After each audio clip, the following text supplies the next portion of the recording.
Hello students, next हम देखेंगे question number 19 क्या कह रहा है। Two solid spheres made of same metal. दो आपके सामने स्फीयर है, दोनों सेम मेटल से बने। एक का वेट दे रखा है 5920 ग्राम्स एंड सेकंड का दे रखा है 740 ग्राम्स।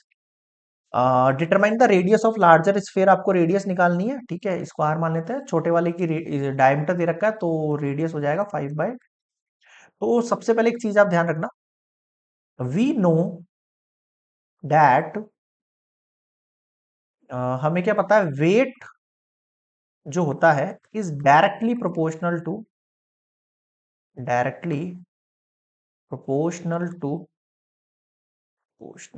वॉल्यूम होता है। ये चीज आप थोड़ी सी ध्यान देना भाई। अगर अपन को वॉल्यूम निकालनी है ना, तो वो डायरेक्टली प्रोपोर्शनल होगी किसके? वेट के। ठीक है, वेट बढ़ेगा वॉल्यूम भी बढ़ेगा। ठीक है सर। तो क्या कह सकते हैं हम यहाँ पे, देखो हम ये कह सकते हैं, एंड लेट कर लो आप, let R be the radius of larger larger sphere, and जो आपको गिवन कंडीशन है वो क्या है, रेडियस ऑफ स्मॉलर स्फेयर। छोटे वाले स्फेयर की रेडियस कितनी हो जाएगी? 5/2 सेंटीमीटर। अब देखो, अकॉर्डिंग टू क्वेश्चन मैं क्या कह सकता हूं, बड़े वाले का जो वॉल्यूम होगा, वॉल्यूम ऑफ लार्जर स्फेयर जो होगा divide by volume of smaller sphere, वो किसके इक्वल होगा? उन दोनों के वेट के। Weight of larger sphere divide by weight of smaller sphere. समझ गए? अब देखो, लार्जर का क्या होगा? 4/3 पाई आर क्यूब। यहां पर देखो 4/3 पाई आर की जगह 5/2 रखना है उसका क्यूब। यहाँ वेट रखो बड़े वाले का, कितना है आपके पास? 5920 और ये है 7400। Zero zero cancel out. Next slide पे ले चले इसको। 4/3 पाई से कैंसिल आउट हो गया। ठीक है सर, आ जाओ नेक्स्ट स्लाइड पे। यहाँ तक एक बार पॉज करके कॉपी कर लेना एक बार, है ना।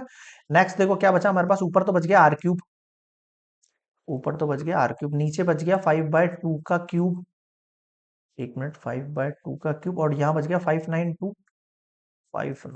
और यहाँ 74। ठीक है, उसको उठा के इधर भेज देते हैं अपन, बिल्कुल सर।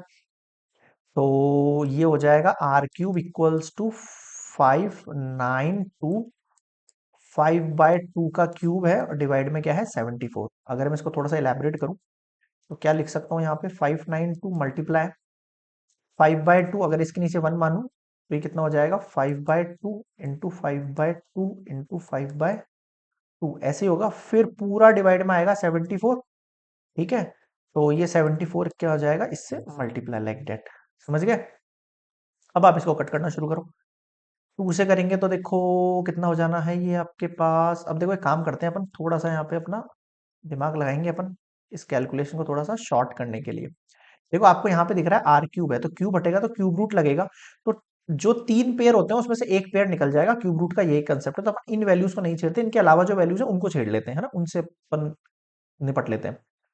तो ठीक है सर, कितना हो जाएगा? टू से कटा तो देखो कितना हो जाएगा। 2 3 जा 6, और ये 2 7 जा 14 हो गया। 2 3 जा 6, 7 में 6 गया 1 4, 2 7 जा 14। इसको काटो। 2 2 जा 4, 1 9 2 9 जा 18, 2 6 जा 12। 37 है और यहाँ पे 296 है। दोनों कट सकते हैं। हाँ सर, इसमें भी कुछ ना कुछ रिलेशन होगा 100%। तो देखो 37 है, तो कितनी बार जाएगा ये? 6 आ रहा है ये ना। 2 7 जा 14, 3 7 जा 21, 4 7 जा 28, 5 7 जा 35, 6 7 जा 42, 7 7 जा 49 और 8 6 जा